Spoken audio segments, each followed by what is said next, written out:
Hey y'all, Dr. Endora here. I just wanted to hop on to talk to you a little more about getting back into a fitness routine.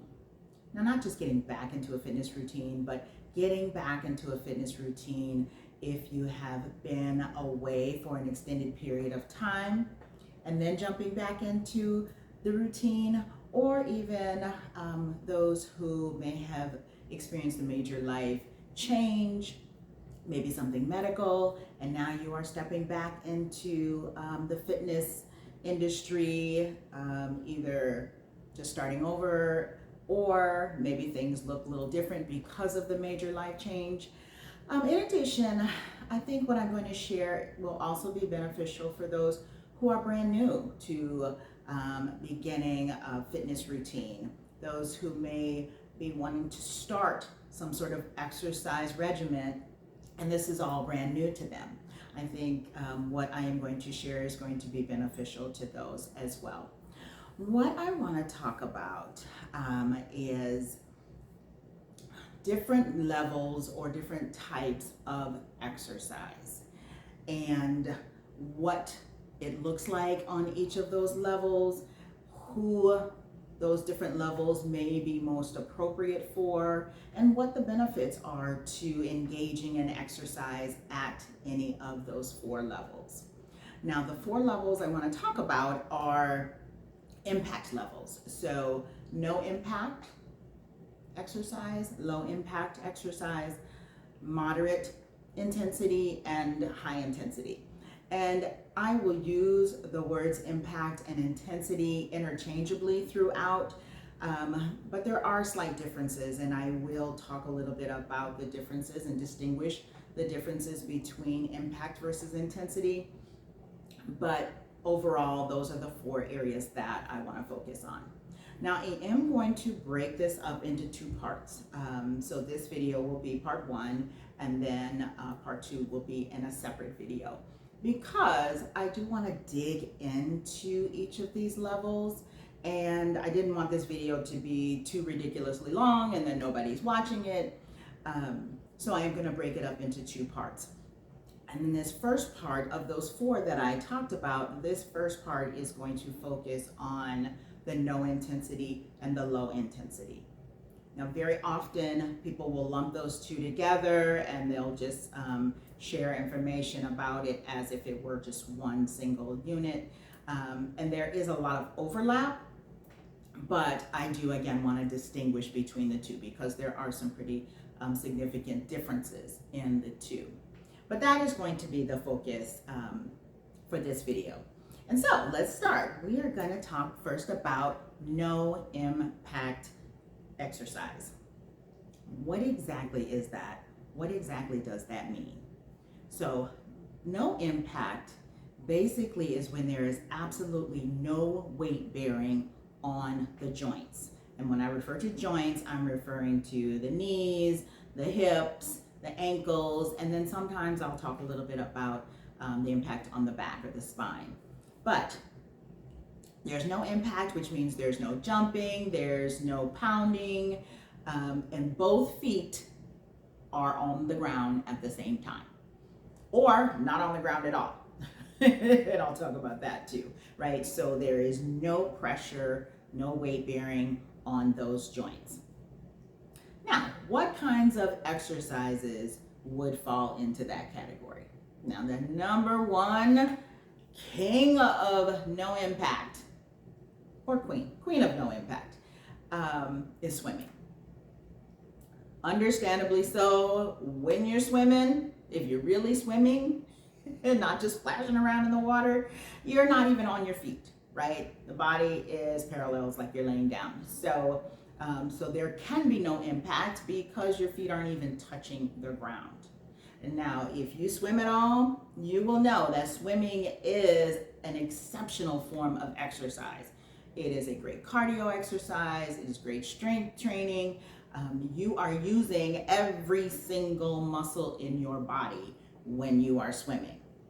So although it is no impact, because there is no weight bearing or no pressure it is still an amazing exercise, and hence why it is referred to as the top notch for no impact. Also falling in that category of no impact is cycling. So if you're riding a bike, you are pedaling, but you're not pounding, right? There's no pounding. The pedals and the wheels are working with you to support the movement. The joints are moving, but there is no pounding on the ground, right? So again, another great form of no impact exercise. Another one that I want to highlight is rowing. I absolutely love rowing. So if you are on a row machine, you are sitting down. So again, your whole weight, the weight of your entire body is not on your feet, which then means it's not on your joints, because you are in a sitting position, but your entire body is moving, right? So again, a total full body workout, but without the impact. And then finally, what I want to highlight under this area is yoga and Pilates. Now, let me just be clear. There is some intense yoga and there's some intense Pilates. And so there, as I mentioned, maybe mentioned earlier, there's going to be some overlap in some of these exercises where they can fall into two or more different categories. But generally, many of your yoga poses, your Pilates poses or positions are going to be on the ground. You're going to be sitting or laying on your back or on your side. And so again, there's no weight bearing on the feet or your joints. And so again, another great exercise. Now, who benefits from doing no impact, and what are the benefits of doing no impact? So first I want to talk about the benefits. Number one, hands down, is joint protection.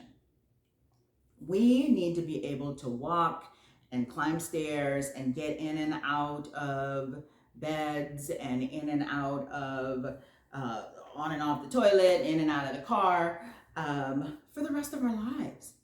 And so we want to be able to protect the joints so that they can work for us and work with us throughout the rest of our lives. We want longevity in our mobility, right? And that really brings me to the second benefit, which is mobility, right? We want these joints to be able to do what they're supposed to do for our daily function. So no impact exercise allows you to be able to strengthen all the other areas, but still protect the joints so that you have longevity and increased mobility. And then a third is injury recovery. Wonderful benefit if you are recovering from an injury, recovering from a surgery, trying to prevent injury. Maybe you've had a scare and you're trying to prevent any further damage. No impact is a great way to engage in exercise without risk of future injury or pain, right? And so who benefits from that? Who should engage in low or no impact exercise?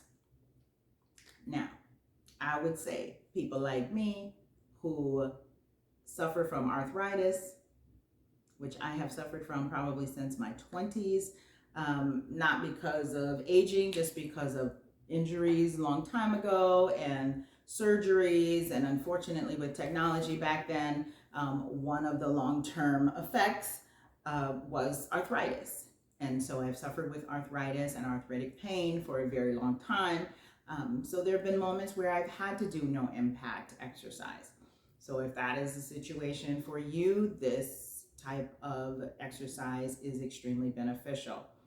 In addition to that, those who have chronic pain, fibromyalgia, for an example, if you're suffering from chronic pain, you want to continue to engage and keep yourself healthy, but who wants to deal with that pain, right?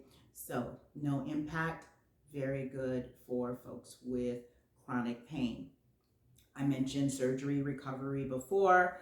Obviously, this is a good place to start if you're recovering from a surgery or injury or anything that may limit your active mobility.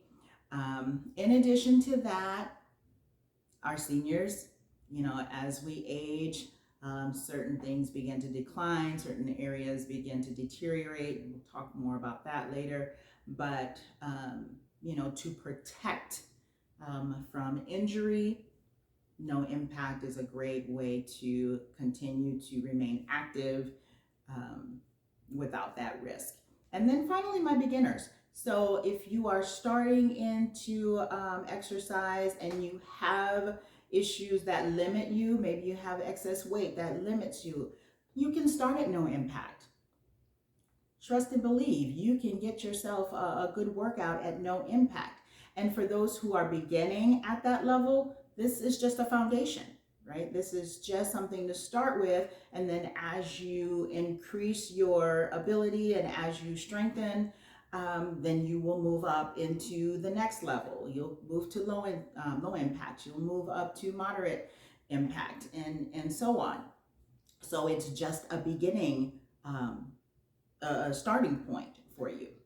And now, don't get me wrong, please. No impact does not mean easy.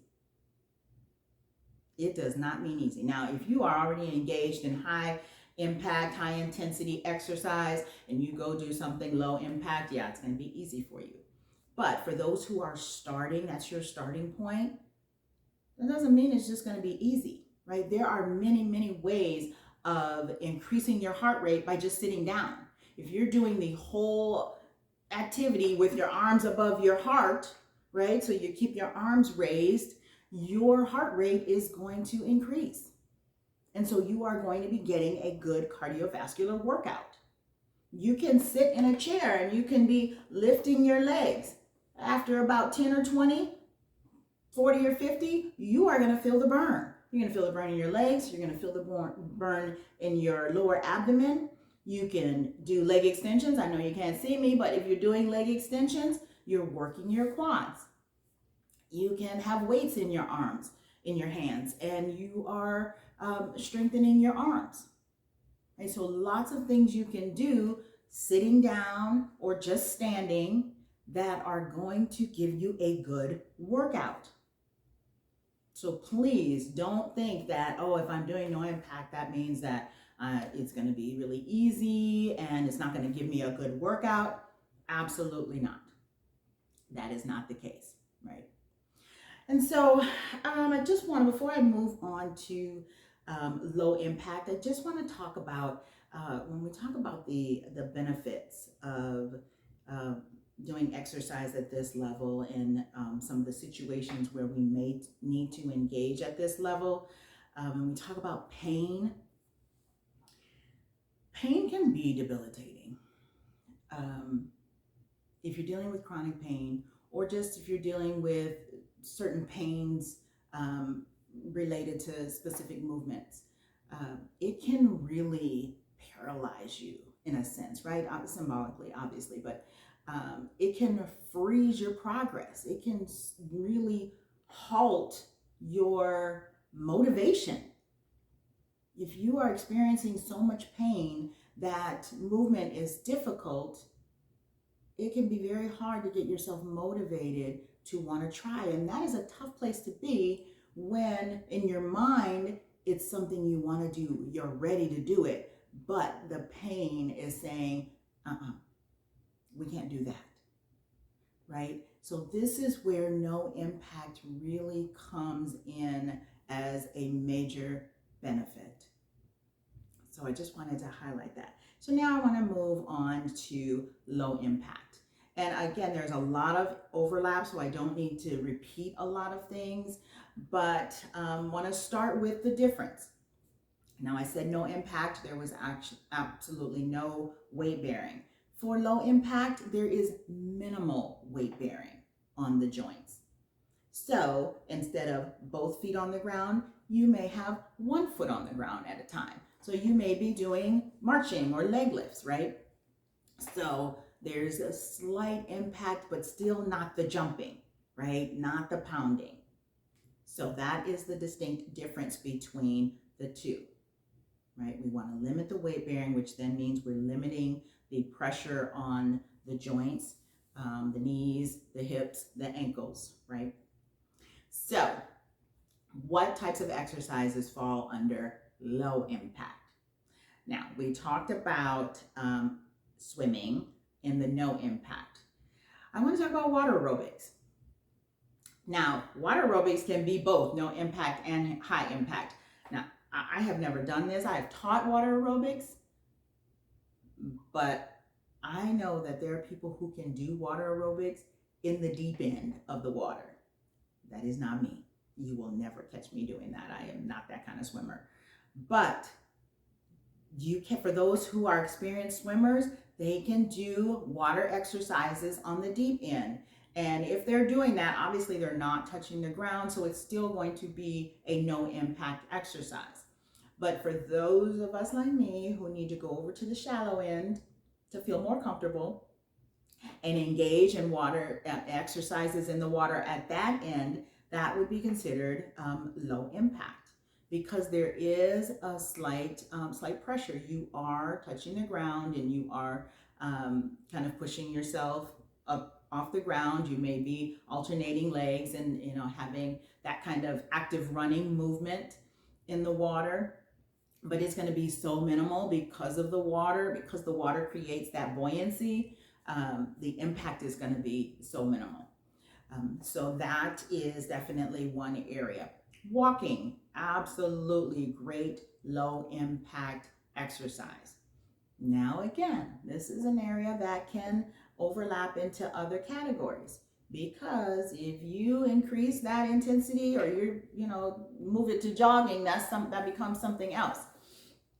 But walking, right? One foot is on the ground at a time.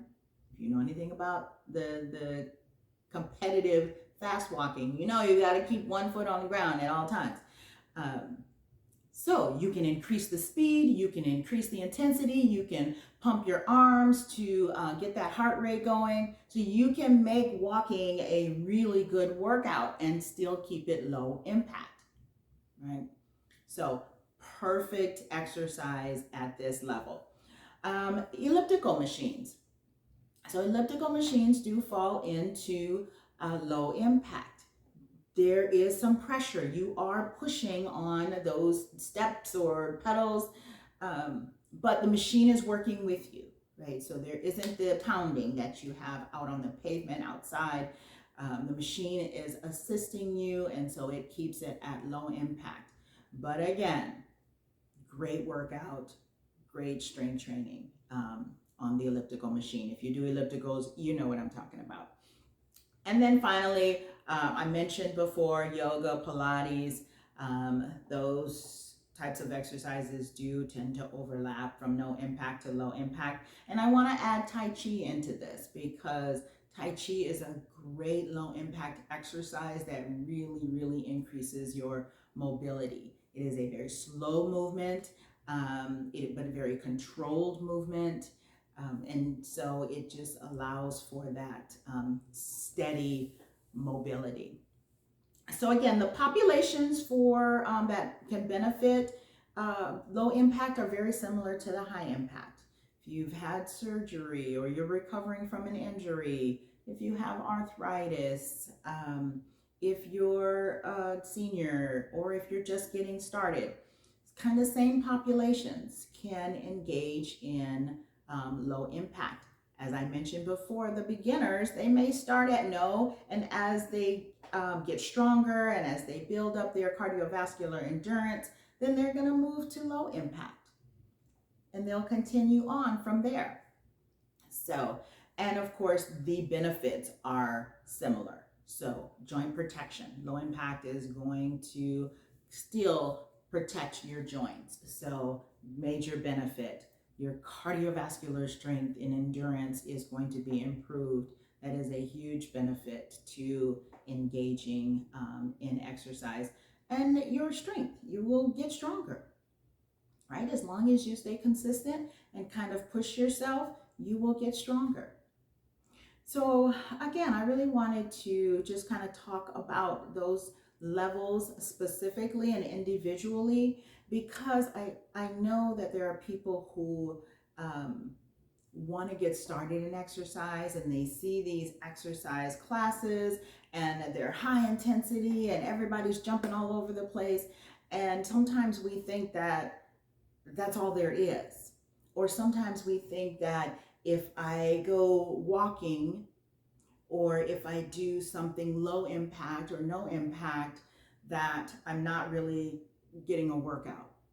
And we kind of shame ourselves. And I really want us to get away from that, because that shame can prevent you from achieving the goals that you're trying to achieve, from getting the longevity that you absolutely deserve, and the great quality of life that you deserve.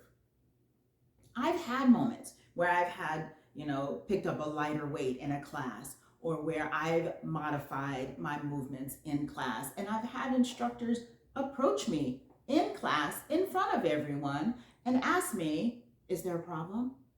Do you need a heavier weight? Now that should not ever happen, but I understand that it does happen. And we have to advocate for ourselves, as I've had to do, and say, there's nothing wrong, I'm fine, I'm just gonna modify it, if that's okay. We don't need to tell our stories, we don't need to explain, and if you want to explain, go ahead and explain, but advocate for yourself and start at the level that you are the most comfortable with and that your body can handle. Trust me, starting is better than not starting. And you can do it, because you deserve it. You got it.